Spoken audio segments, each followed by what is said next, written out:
Bom dia, boa tarde, boa noite. Mário Xavier novamente aqui com vocês. Bem-vindos ao canal e vamos seguir aqui falando sobre os jogos do Mundial da FIFA, né? Peço desculpas aí, eu estou meio atrasado nesse vídeo referente a minha opinião sobre os jogos das semifinais entre Fluminense e Chelsea e Paris Saint-Germain e Real Madrid, né? Passando aqui já muito rapidinho, também já tentando projetar um pouquinho o que vai ser aí a final entre PSG e Chelsea, né? Mas falando primeiro do jogo entre Fluminense e Chelsea, a primeira semifinal, onde o Chelsea foi um pouco melhor que o Fluminense. O Fluminense, diferentemente do que eu conversei até com alguns amigos, não repetiu os mesmos bons jogos que fez contra Inter de Milão e Al Hilal. Foi um jogo talvez assim um pouco mais parecido do Fluminense contra o Ulsan e contra o Mamelodi Sundowns. Foi um jogo onde o Fluminense não teve bem. Foi menos sólido, menos consistente. E, para piorar tudo, né, para a situação do tricolor, foi derrotado por uma cria de Xerém. É aquela história que às vezes falam que a criatura venceu o criador. E foi bem isso que aconteceu. Com dois belíssimos gols do João Pedro, um bom atacante, um cara que já na Europa vem se destacando há algum tempo, em times pequenos, dentro da Inglaterra, né? Primeiro do Wolverhampton, isso, e agora no Brighton. Um garoto que tem bom talento, é um bom finalizador, e para um azar do Fluminense, foi o cara que foi lá e praticamente tirou a chance do Fluminense de chegar a essa final. Mas, como eu disse, o Fluminense não fez um bom jogo. E depois que tomou, no início, a partir ali dos 10 minutos do segundo tempo, tentou se lançar ao jogo tentou se lançar ao ataque assim, de qualquer jeito, na busca ali de um gol de empate que poderia levar o jogo para a prorrogação e depois para os pênaltis. Meio que se desorganizou demais, né?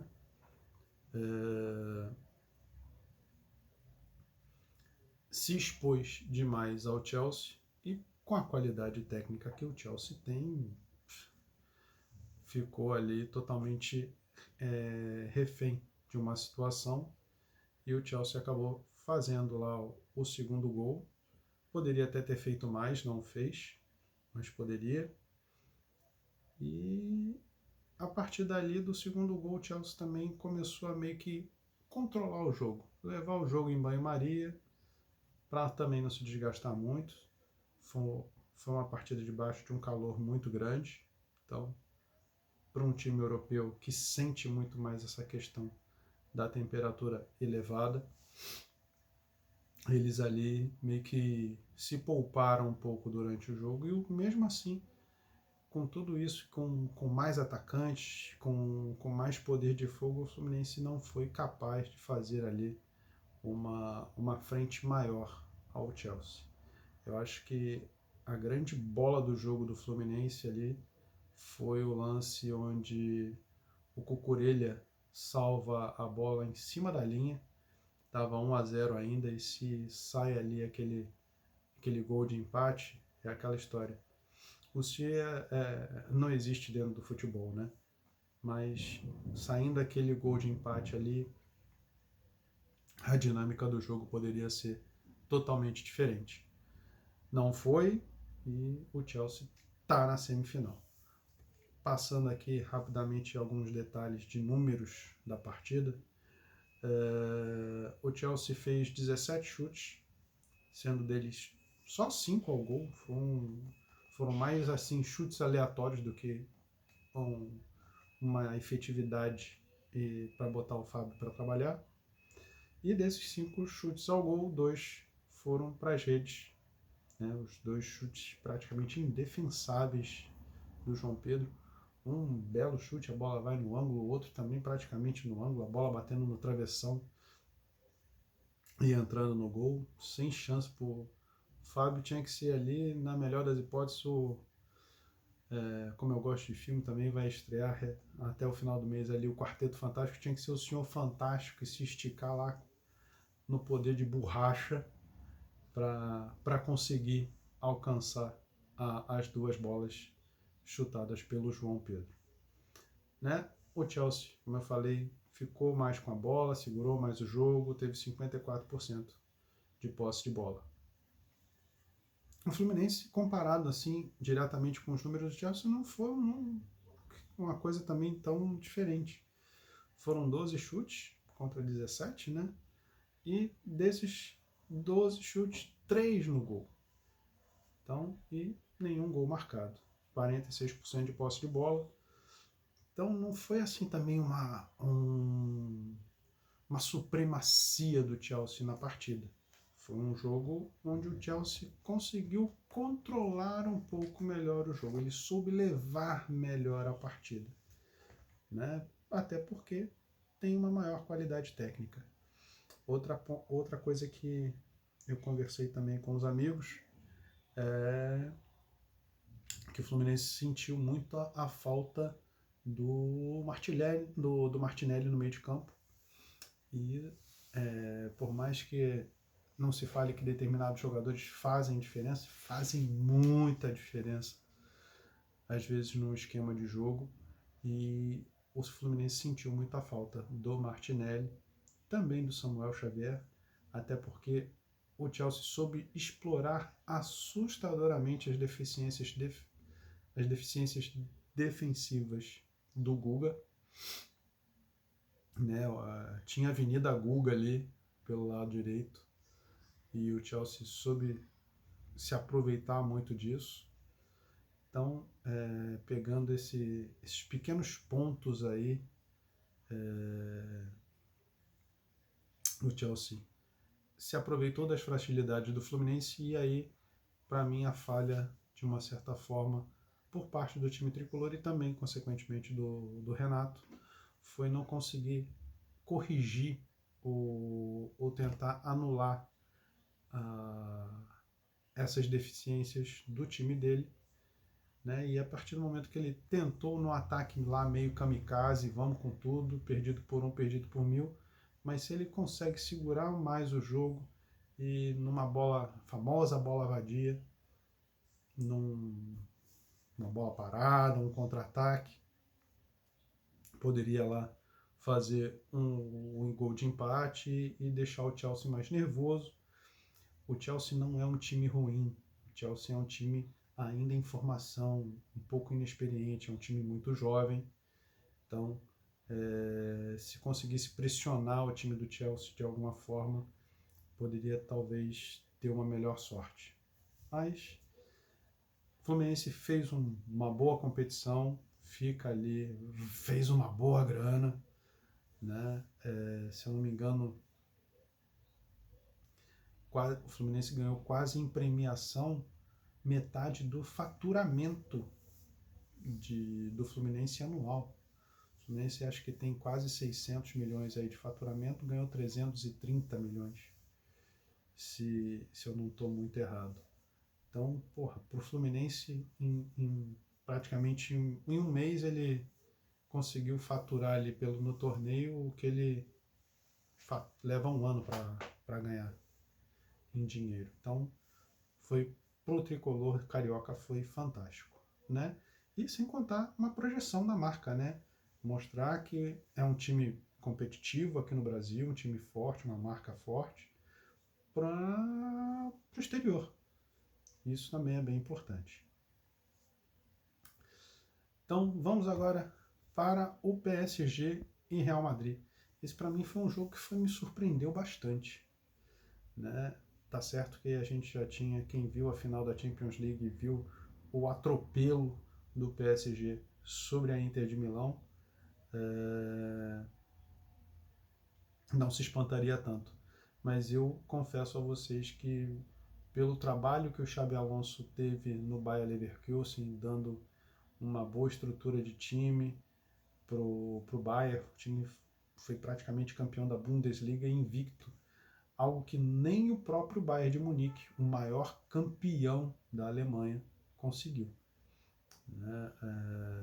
Há 2 temporadas atrás, o Bayer Leverkusen é campeão da Bundesliga invicto. Tanto é que estava até se cogitando que a salva de prata, né, o troféu da Bundesliga, fosse uma salva de ouro, já que é o único campeão invicto. Isso já havia acontecido, por exemplo, na Premier League, onde o Arsenal, daquele time do Thierry Henry e companhia, foi lá campeão invicto, se eu não me engano, 2005, ou seja, quase 20 anos atrás. Não sei se é 2005 ou 2003. Foi campeão invicto, e também a taça da Premier League também é totalmente prateada, tirando a coroa, né, que é dourada. Foi feito uma taça dourada, com a coroa dourada também, para os invictos do Arsenal na Premier League. Então, foi assim meio que surpreendente a fragilidade do Real Madrid. Apesar de ser um time que está sendo formado pelo Xabi Alonso agora, mas não teve poder de reação. E para a camisa do Real Madrid, isso talvez tenha pesado bastante, porque para mim ainda é o maior time do mundo, é o que tem maior título de Champions, domina o país dele, então o faturamento que ele tem em termos de grana é absurdo. A imagem do Real Madrid mundo afora é gigantesca, então ver o time ser dominado, massacrado pelo PSG numa semifinal de Copa do Mundo de clubes foi assim um pouco assustador. E aí a gente tem ali, pegando aqui com os números, chutes foram 17 do PSG, 11 do Real Madrid. Desses 17 do PSG, 7 foram no gol e 4 foram às redes. Né? Então, uma efetividade bem grande do time do PSG. O Real Madrid, dos 11 chutes, só 2 no gol. Então, até mesmo os ataques do Real Madrid não foram assim aqueles ataques contundentes. Posse de bola, 69% do PSG, 31% do Real Madrid. Então, o Real Madrid praticamente quase não jogou. E para piorar, pegando assim, até mal comparando o que foi, por exemplo, Flamengo e Bayern de Munique, os dois gols do PSG logo muito cedo e com erros da defesa do Real Madrid, né? O Asensio, que vinha sendo um bom zagueiro na temporada para o Real, né? Por causa das lesões da zaga titular, o Asensio fez bons jogos no Campeonato Espanhol, mas nesse Mundial de Clubes ele foi um desastre. A maioria dos pênaltis que o Real Madrid teve contra ele foram feitos pelo Asensio.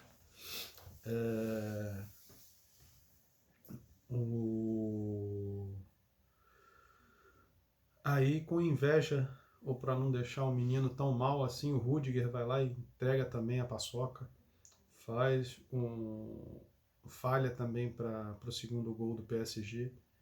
Então foi assim uma coisa, a defesa do Real Madrid facilitou muito o trabalho do PSG com essas falhas grosseiras que resultaram em 2 gols logo no início da partida. E a partir dali, com o placar a favor, o PSG foi só sabendo controlar o jogo, né? E levou também ali no famoso banho-maria. Quando eu quero, vou lá e dou uma apertada, uma prensada e faço ali o gol a hora que eu quiser. Então, Decepcionante pelo Real Madrid, eu particularmente para mim, que gosto muito do time, tenho bastante admiração pelo clube, mas ver também o que o PSG vem fazendo na reta final de temporada, né? Porque se pegar o início da temporada, por exemplo, principalmente na Champions, o PSG não era metade da máquina de jogar futebol que é hoje. O PSG se classificou na fase de grupos, né, da fase de liga agora, né, que eles chamam, da Champions, na Bacia das Almas. Se classificavam 24, se eu não me engano, acho que era isso, e o PSG se classificou em 22º, 23º, se não me falha a memória. Foi um quase dos últimos ali a se classificar e acabou sendo campeão da forma que foi. Então, foi um time que foi ganhando corpo ao longo da temporada, né? Vencendo o campeonato francês, o que já é meio que coisa quase a mesma coisa que no campeonato alemão. O PSG está para ser campeão do campeonato francês, assim como o Bayern de Munique está para ser campeão na Alemanha. Casas de aposta aí já é quase certo que isso vai acontecer. Então, a chance desse PSG fazer história e se tornar ali, fazer uma quadricoroa, né? Porque já tem a tríplice, foi campeão francês, campeão da Copa da França, foi campeão da Champions e agora pode ser campeão do mundo, ou seja, ele seria campeão de tudo. Na verdade, o PSG pode ser bicampeão do mundo no mesmo ano, porque se ele ganhar essa Copa de Clubes, já vai ser campeão da Copa do Mundo de Clubes, já vai ter um título mundial ali. E no final do ano vai ter ainda, parece que é o que agora a FIFA chama de Intercontinental, né? Que é aquele formato com os 8 campeões das confederações, na verdade, das 7 confederações, mais o time do país sede, né? Onde o campeão da Champions agora não enfrenta mais ninguém, ele só enfrenta aquele que chegar com ele na final. Então, os 6 times das outras federações mais o do país sede vão se confrontar ali entre si para tentar chegar a ter esse duelo com o PSG no final do ano. E aí o PSG, se ganhar também esse outro torneio, vai ter lá mais um carimbinho de campeão mundial, pode ser bicampeão mundial num único ano e fazer ali 5 títulos de grande porte, né? O que vai levar o PSG a um patamar que ele já vem tentando alcançar há bastante tempo, né? Haja vista que tentou fazer isso de todas as formas possíveis, trazendo grandes nomes, grandes jogadores. Trouxe primeiro o Neymar, depois trouxe o Messi, depois trouxe o Mbappé, depois trouxe o Messi. E acabou que, mesmo com essa trinca maravilhosa de jogadores, não ficava só limitado ao seu núcleo nacional, né? Só dentro da França. É um time praticamente de grande talento, de grande potencial, mas de jogadores com bem menos nomes, estão fazendo os nomes deles agora, mas que praticamente ganharam tudo também. E certamente elevaram o patamar do PSG, né? Que já é um time que tem uma grana absurda. Com tudo que vem fazendo, conquistando agora, vai ganhar uma projeção ainda maior no cenário mundial. Pode sim chegar aí ao nível de reconhecimento de Real Madrid, de Manchester United, que tem uma marca muito forte, dentro e fora da Europa, Barcelona, Juventus, então o Bayern de Munique, então são times do primeiro escalão europeu que aí o PSG está tentando alcançar esse mesmo nível. E se continuar nessa batida e o Luiz Henrique conseguir conseguir seguir fazendo esse time jogar essa bola toda que está jogando, olha, vai ser difícil segurar o PSG, porque grana para investir e continuar mantendo esse nível de qualidade eles têm de sobra. Então, é isso. E agora, falando aqui rapidinho dessa projeção de final, né, entre Chelsea e PSG, eu já falei muito do PSG, falar um pouquinho mais aqui do Chelsea no seguinte sentido. Falei de que o PSG pode aí fazer essa quadricoroa, né, ganhando todos os torneios de grande porte que disputou. Mas o Chelsea também tem um fato curioso, talvez, a favor dele. Dentro do cenário europeu, né, dele, o Chelsea tem todos os torneios, todos os troféus, né, que ele poderia ter ganho, né, em disputas dos torneios que ele fez. O Chelsea, ele é campeão da Champions League, ele é campeão da Liga Europa, ele é campeão agora, foi campeão recente da atual Conference League, né, que é uma segunda Liga Europa, digamos assim. Ele é campeão da Recopa, ele é campeão da Supercopa, seja da Supercopa Europeia, da Supercopa da Inglaterra, a Recopa, né, falei. Ele é campeão mundial de clubes, ele perde para o Corinthians a final de 2012, mas ganha a de 2021 ou 22 sobre o Palmeiras. Então, o Chelsea tem todos os troféus que ele poderia ganhar.